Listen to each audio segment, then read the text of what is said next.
Hello guys, good morning. तो कैसे हो आप सभी? होप सो आप सभी अच्छे होंगे। Welcome back to our new video. तो आज का जो हमारा टॉपिक है वह है परिवहन और संचार, जिसमें रेलवे, डाक और टेलीग्राफ हमारे पास टॉपिक लगे हुए हैं, शिपिंग भी है। तो आज हम बात करेंगे रेलवे के ऊपर। तो चलिए स्टार्ट करते हैं आज की हमारी वीडियो। आधुनिक परिवहन के रूप में रेलवे का पहला व्यापारिक प्रयोग 1830 में मैनचेस्टर और लिवरपूल नामक औद्योगिक केंद्रों के बीच इंग्लैंड में हुआ था। बाद में जैसे जैसे अमेरिका और यूरोप में औद्योगिकरण का प्रचार प्रसार होता है, वैसे वैसे इंग्लैंड की पूंजी तथा जो पूंजीगत वस्तुओं का प्रयोग जो है करके रेलवे का विस्तार होता है। 1840 के दशक में इंग्लैंड में भारत में रेलवे के विकास को लेकर बहस और विवाद शुरू होती है। इसमें रोलैंड स्टीफेंसन के सुझाव ने मुख्य भूमिका निभाई। उन्होंने एक उपनिवेशिक देश में रेलवे के विकास के तमाम लाभ गिनाए।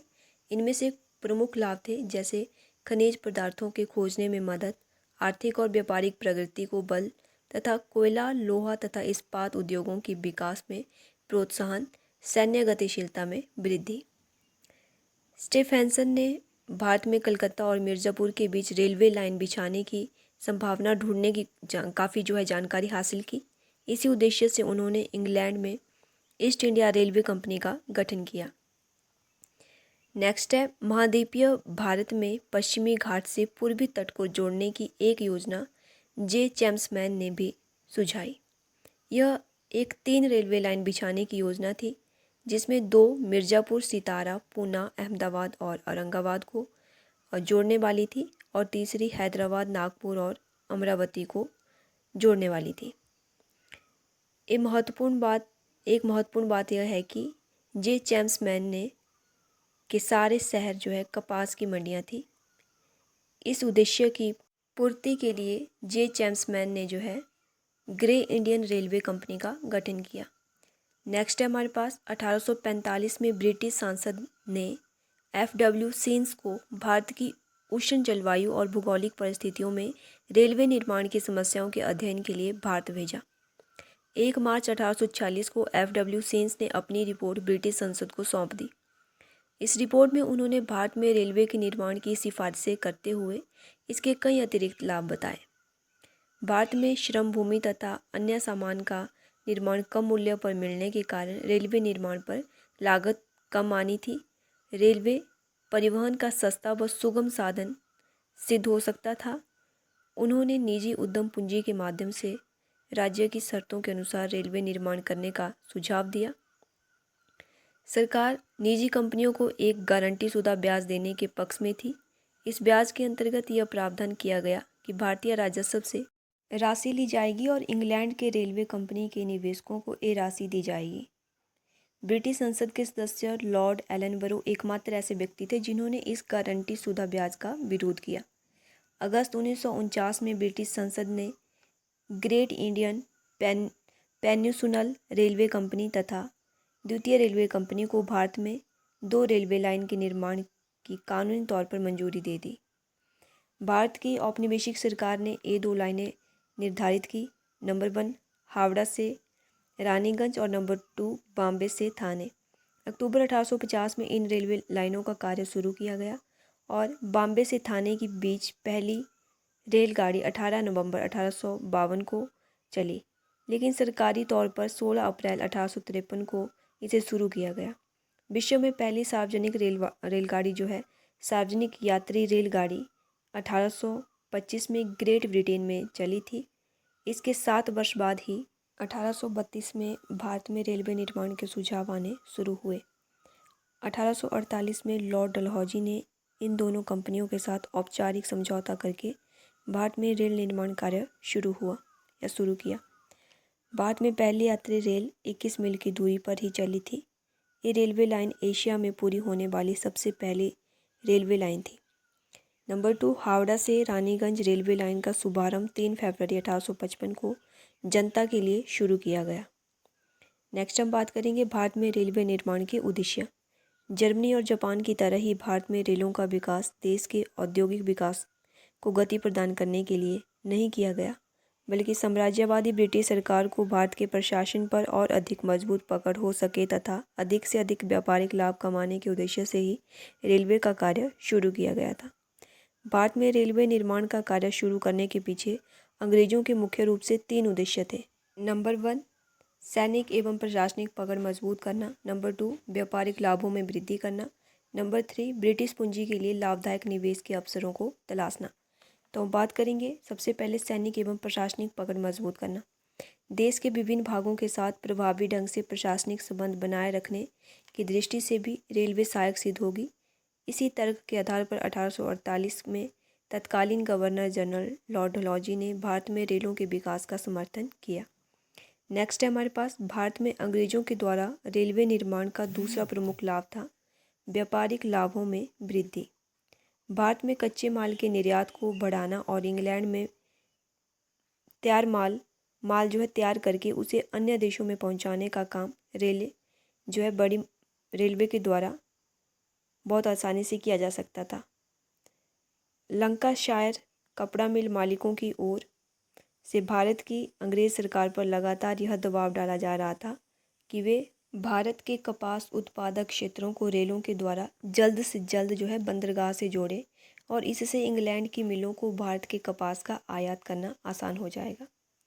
लॉर्ड डलहौजी ने अपने 1853 के वक्तव्य में कहा था कि इतने बड़े साम्राज्य में विभिन्न वर्गों के हितों को देखते हुए और कई अलग अलग स्थानों पर जहां कहीं भी विद्रोहियों का हमला हो सकता है, उनके बीच की लंबी दूरियों को ध्यान में रखते हुए तेजी के साथ सैनिकों को इधर से उधर लाने और ले जाने की आवश्यकता और किसी स्थान पर सैनिकों को जमा करने की ज़रूरत सभी ऐसे सैनिक कार्य हैं जिनके लिए लंबी चौड़ी रेलें जो है उनका निर्माण जो है ज़रूरी है। चार्ल्स वुड लिखते हैं कि मैं समझता हूँ कि अगर हम भारत से और अधिक कपास की सप्लाई प्राप्त कर सकते हैं तो यह एक महान राष्ट्रीय सेवा होगी। पूरी तरह अमेरिका पर निर्भर रहना अच्छी बात नहीं है। भारत ही एक ऐसा स्थान है जहाँ से हम बड़ी मात्रा में कपास प्राप्त कर सकते हैं। यदि हम बॉम्बे रेलवे को कपास जो है उगाने वाले क्षेत्रों तक पहुँचा दे तो यह महान कार्य सिद्ध होगा। भारत में रेलवे निर्माण के पीछे तीसरा उद्देश्य यह काम कर रहा था कि उन दिनों इंग्लैंड के पूंजीपति अपने पास जमा पूंजी को दुनिया के विभिन्न भागों में निवेश के लिए भेज रहे थे, अर्थात वे अपनी पूंजी को लाभपूर्ण ढंग से निवेश करने की अवसरों की तलाश में थे। ऐसी स्थिति में इंग्लैंड के पूंजीपतियों को भारत में रेल कार्य में पूंजी लगाना अधिक सुरक्षित एवं लाभप्रद अवसर दिखाई दे रहा था। इसलिए पूंजीपतियों ने अंग्रेज सरकार पर यह दबाव डाला ताकि वह अपनी इस अतिरिक्त पूंजी का निवेश भारत में कर सके। कुछ विद्वानों ने भारत में रेलों के निर्माण को अकालों पर काबू पाने, आंतरिक व्यापार को बढ़ावा देने तथा देश की दरिद्रता को दूर करने के एक साधन के रूप में उपयोगी एवं महत्वपूर्ण बताया है। नेक्स्ट हम बात करेंगे 19वीं-20वीं शताब्दी में भारत में रेलवे विकास के चरण, जिसमें हम पुरानी गारंटी प्रणाली और नई गारंटी प्रणाली के तहत इसको देखेंगे।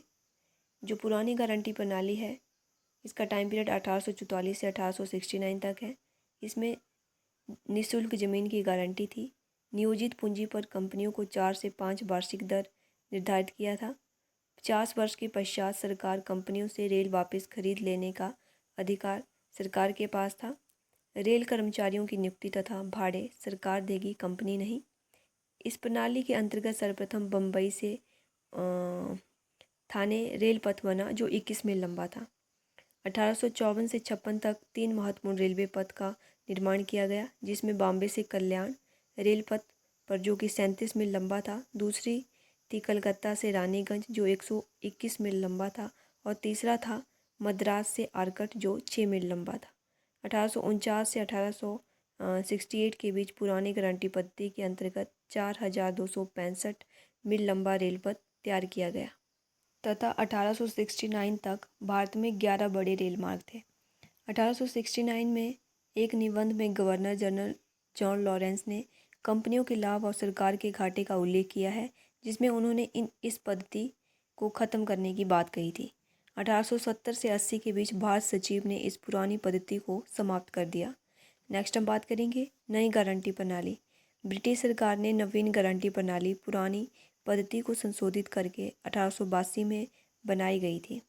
इस प्रणाली की मुख्य शर्तें थी: नंबर 1, रेलवे कंपनियों द्वारा बनाई जाने वाली रेलवे लाइनों का प्रबंध तो कंपनी के हाथों में ही रहेगा, लेकिन यह आरंभ से ही भारतीय सचिव की संपत्ति मानी जाएगी। भारतीय सचिव 25 वर्षों के बाद कंपनियों की पूंजी लौटाकर अनुबंध समाप्त कर सकता था। नंबर 2, इस पद्धति के अनुसार ब्याज की दर 5% से घटाकर 3% की गई। नंबर 3, रेलवे से प्राप्त लाभ में से कंपनियों को 40% और सरकार को 60% हिस्सा मिलेगा। नंबर 4, 25 वर्षों बाद सरकार रेल प्रबंध का अधिकार कंपनी के हाथों से अपने हाथों में ले सकती थी। नंबर 5, नवीन गारंटी पद्धति के अंतर्गत 1882 से 1921 के बीच जो है रेल निर्माण का कार्य शुरू किया गया। 1881 में भारत में 9,875 मील लंबे पथ बन गए थे, जो 1900 के अंत तक बढ़कर 25,000 मील हो गए थे।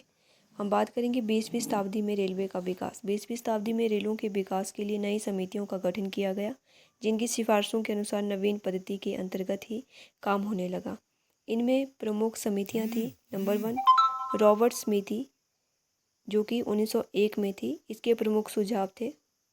नंबर 1, एक रेलवे फंड का गठन किया जाए जो पुराने पथ में सुधार और नए पथ का निर्माण करे। नंबर 2, एक रेलवे बोर्ड का गठन किया जाए जिसमें व्यापारी वर्ग भी प्रतिनिधि हो। नंबर 3, रेलवे जो पथ है उनको रेलवे कंपनी को पट्टे में दिया जाए ताकि प्रगति में कोई बाधा न आए। नंबर 4, नई गारंटी पद्धति से ही रेल पथ बनाया जाए। 1905 में रेलों के प्रबंध के लिए लॉर्ड कर्जन ने वाणिज्य एवं उद्योग विभाग के अंतर्गत एक रेलवे बोर्ड का गठन किया, जिसमें एक अध्यक्ष, 2 सदस्य रहते थे। इस बोर्ड के अंतर्गत 1915 तक 25,200 मील लंबा रेल पथ बनाया गया। 1907 में लॉर्ड मैके की अध्यक्षता में मैके समिति बनी। इस समिति का मुख्य उद्देश्य रेलों की आर्थिक स्थिति और प्रशासनिक समस्याओं का अध्ययन करना था। 1908 में मैके समिति ने जो अपनी रिपोर्ट पेश की उसके सुझाव थे। नंबर 1, भारत में 10,000 मील लंबे रेल पथों का निर्माण किया जाए। नंबर 2, रेल पथों के निर्माण में 18 करोड़ 75 लाख रुपए लगाया जाए। नंबर 3, सरकार अपने अधीनस्थ रेलों को रेलवे कंपनी को दे दे और रेलवे बोर्ड के सदस्यों के अधिकारों में वृद्धि की जाए। तो ये थे मैके समिति के सुझाव। प्रथम विश्व युद्ध के समय भारत में रेल विकास के कार्य में बाधा आई, लेकिन इसके बाद 1920 में विलियम ऑकवर्ड की अध्यक्षता में ऑकवर्ड समिति बनी। तो ये हमारे पास नेक्स्ट समिति है, ऑकवर्ड समिति, जिसमें रेलवे के विकास को पुनः होने लगा और रेलवे का विकास इस समिति के बाद पुनः होने लगा। उन्होंने एक सुझाव दिया कि रेल भाड़ा ट्रिब्यूनल स्थापित किया जाए। इस समिति की सिफारिश को ध्यान में रखते हुए सरकार ने 1922 में रेलवे बोर्ड का पुनर्गठन किया और रेलों का राष्ट्रीयकरण किया। भारत में पहली बार 1924 में रेलवे के लिए अलग से बजट तैयार करने का प्रावधान किया गया।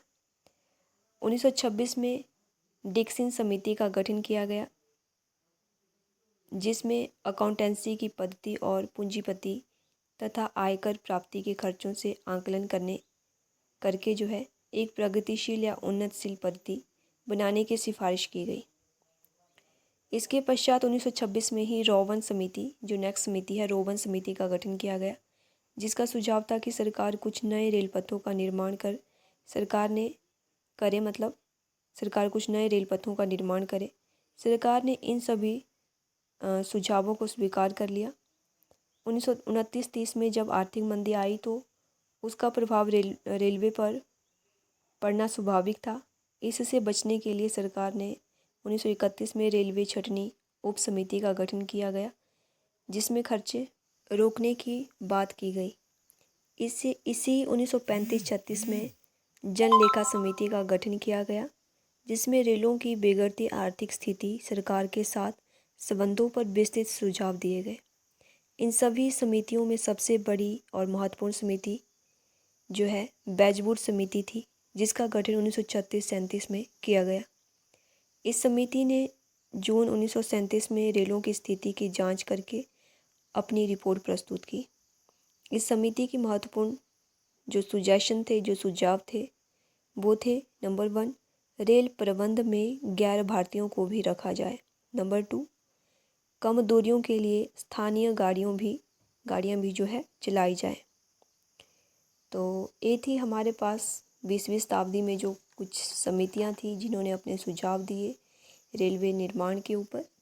तो आशा करती हूँ आप लोगों को वीडियो अच्छी लगी होगी। अगर आप सीक्वेंस में सारी वीडियो देखना चाहते हैं economical history of modern India, तो आप चैनल में जाइए, उधर प्लेलिस्ट में जाइए, वहाँ पे आपको economic history of modern India की एक पूरी प्लेलिस्ट मिलेगी, जहाँ से आप जो है सीक्वेंस में सारी वीडियो देख सकते हो।